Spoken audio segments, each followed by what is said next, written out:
Assalamualaikum warahmatullahi wabarakatuh. Selamat datang kembali di Rio Hassport.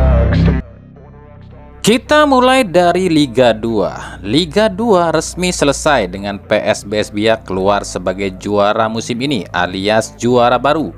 Ini juara pertama kali bagi PSBS Biak selama ikut kompetisi Liga Indonesia.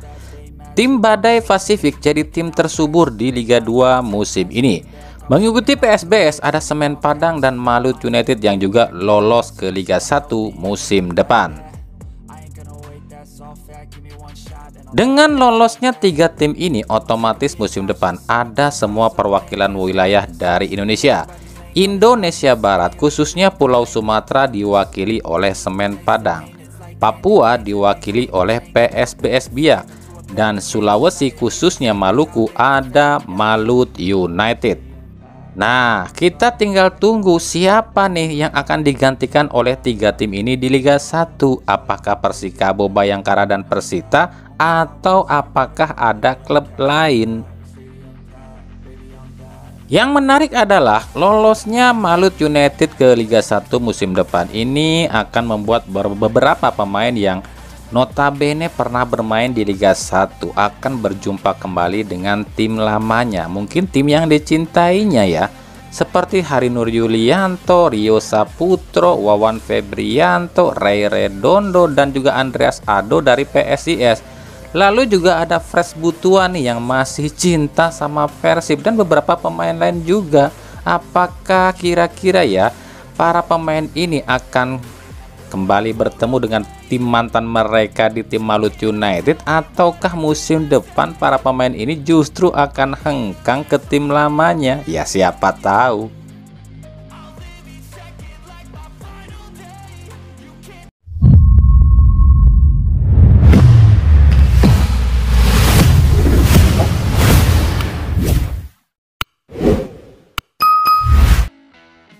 Aji Santoso akhirnya mengalami 2 kali musim ini dicopot oleh klub. Ya, Aji Santoso resmi berpisah dengan Persikabo. Ya, ini kan udah kami prediksi kemarin ya. Tapi ya, kami juga nggak nyangka, kirain Divaldo Alves duluan. Ternyata Aji Santoso duluan yang dilepas. Nah, selama di Persikabo ada beberapa hal yang disoroti dengan kinerja Aji Santoso. Yang pertama, yakni keputusan Aji Santoso yang menolak pemain pilihan Kabo Mania dan juga jajaran manajemen Persikabo. Jadi gini, waktu itu Kabo Mania dan manajemen Persikabo ini udah nawarin sama Aji Santoso, boyong aja tuh Soyamamoto, M Hidayat, Alwi Slamet, dan Catur Pamungkas. Karena keempat pemain ini pun mau ikut, tapi Aji Santosonya menolak. Sebab waktu itu Persebaya ini minta barter nih sama Dimas Drajat. Boleh ambil 4 pemain itu tapi tukar dengan Dimas Drajat. Tapi Aji Santosonya menolak dan bilang silahkan ambil Dimas Drajat kalau mau menebus 2 miliar. Lalu Aji Santoso pun disorot juga atas keputusannya membuang hampir semua pemain asing Persikabo, tapi nggak ada hasilnya. Karena yang diambil Aji Santoso itu adalah para pemain yang baru bermain di Liga 1. Harusnya pemain-pemain yang masuk ke sebuah tim di putaran kedua itu adalah pemain-pemain yang sudah pernah atau punya pengalaman bermain di Liga Indonesia. Yang ketiga, Aji Santoso disalahkan atas menolaknya barter antara Bruno Katanhede dengan Dimas Drajat. Jadi gini, Robert Rene Albert tuh sempat cerita kalau dia ini menawarkan solusi untuk lini depan Persikabo, yakni dengan mendatangkan, atau istilahnya Robert Rene Albert ini bersedia mendatangkan Bruno Katanhede yang dari Liga Vietnam. Karena kan si Bruno Katanhede ini kan satu agen sama Robert Rene Albert. Nah, si Katanhede ini ditawarin nih ke Persikabo, tapi sebagai gantinya Persikabo melepas Dimas Drajat ke Persib. Lah, apa hubungannya dengan Persib? Kan kami pernah bilang Robert Rene Albert ini masih digaji sama Persib sampai 2025. Jadi mungkin aja pihak Persib ini mencoba meminta bantuan sama Robert Rene Albert untuk mendatangkan Dimas Derajat ke Persib. Tapi waktu itu rencana ini tuh ditolak mentah-mentah oleh Aji Santoso yang bilang, ya kalau mau Dimas Derajat silahkan saja asal mau menebus 2 miliar. Ya itulah beberapa dosa-dosa Aji Santoso selama di Persikabo. Tapi terlepas dari itu semua ya, terlepas dari Aji Santoso belum menghasilkan apapun di Persikabo, emang agak sulit juga sih buat Persikabo lolos dari zona degradasi. Sebab ya Persikabo masih tersangkut kasus judi online atau kaos sponsor judi online itu loh. Jadi emang agak sulit sih buat Persikabo. Tapi kita lihat nih musim selanjutnya kayak gimana nih Persikabo.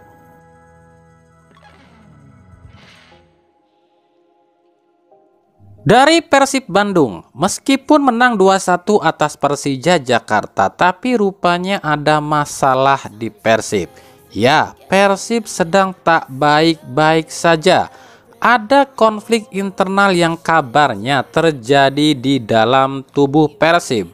Jadi gini, ada kabar jika Persib akan ditinggalkan salah satu pelatihnya, dan sialnya pelatih ini pelatih yang penting loh di Persib. Tapi sebelum kami jelaskan, kami disclaimer dulu ya, rumor atau isu ini belum tentu 100% benar.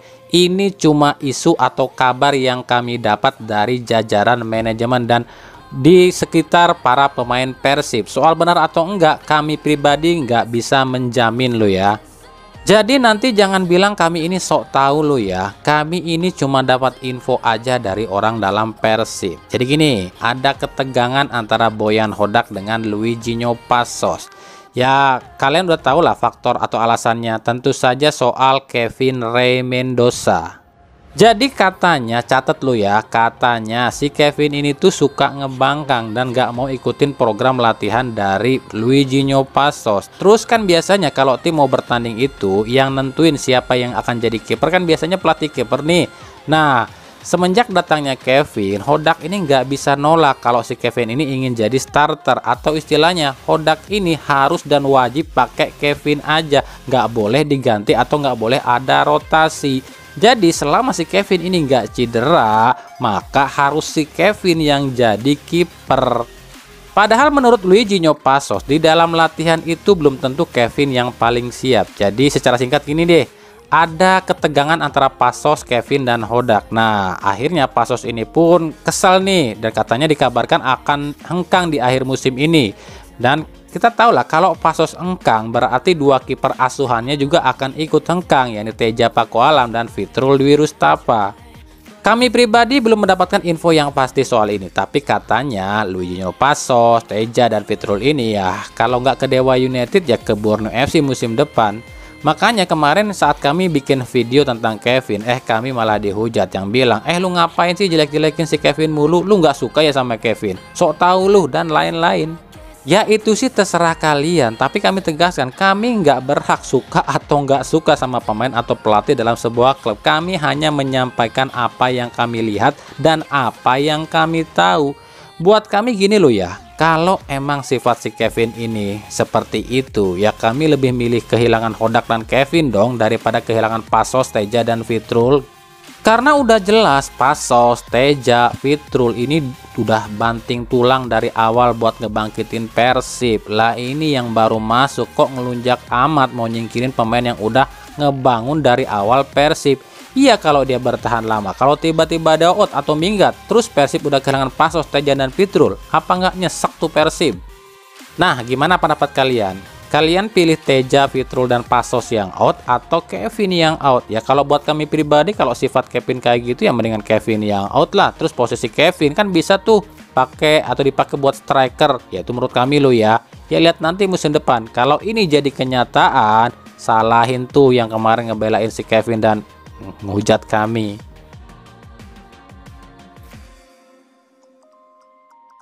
Sebelum kita lanjut ke berita klub lain, kita mampir ke Timnas dulu. Martin Paes resmi tak bisa membela Timnas Indonesia di 2 laga kualifikasi Piala Dunia melawan Vietnam. Menurut Erick Thohir, Martin Paes ini terganjal surat resmi dari FIFA soal pencabutan berkas perpindahan warga negara. Sebab Paes ini sudah pernah main di Timnas Belanda U21, yang artinya butuh hampir setahunan baru bisa dilakukan pemutihan. Ya hampir mirip dengan kasusnya Mark Klok waktu itu, tapi bedanya PS ini kan ada bukti kalau neneknya ini orang Indonesia, sementara Klok waktu itu nggak ditemukan bukti. Tapi emang inilah rumitnya proses naturalisasi kalau pemain itu di atas usia 18 tahun.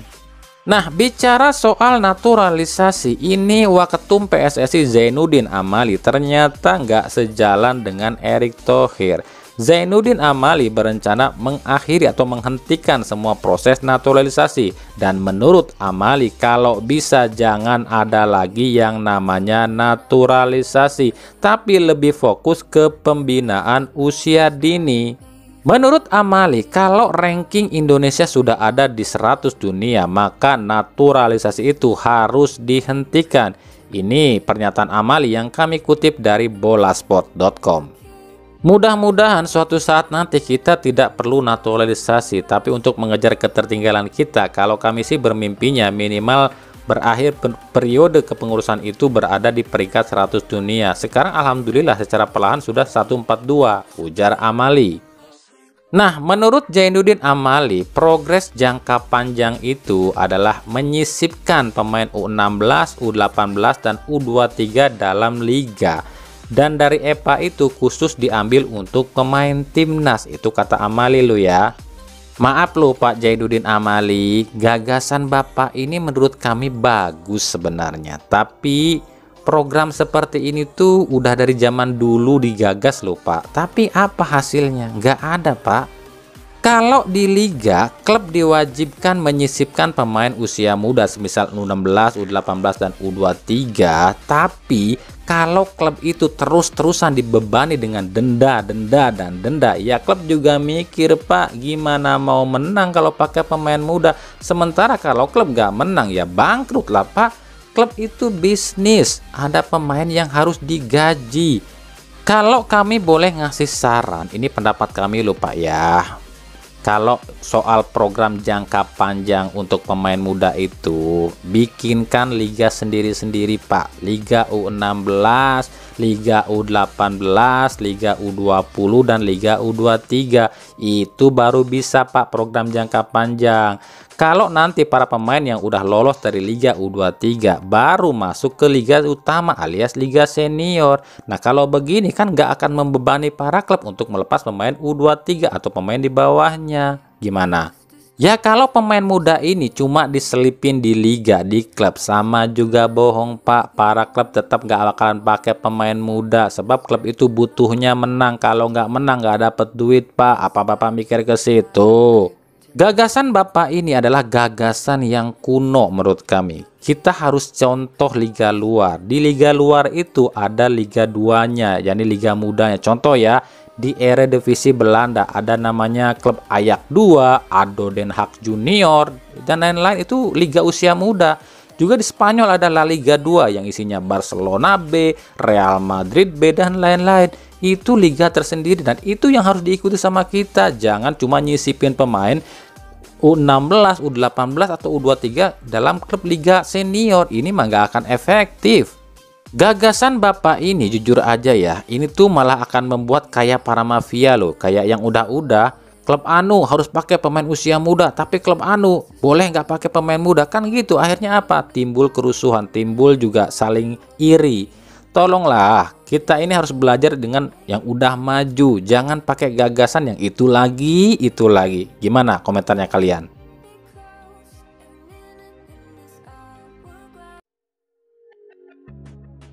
Balik lagi ke Liga 1 dari Persija Jakarta. Thomas Doll membeberkan kenapa Persija ini agak loyo saat hadapi Persib. Thomas Doll mengatakan ini tuh ada kesalahan perhitungan dari tim Persija soal keberangkatan. Pemikiran Persija ini mengiranya perjalanan dari Jakarta ke Bandung itu biasanya cuma 3 jam, tapi ternyata sampai 6 jam karena kena macet. Jadi ada faktor kelelahan di para pemain Persija.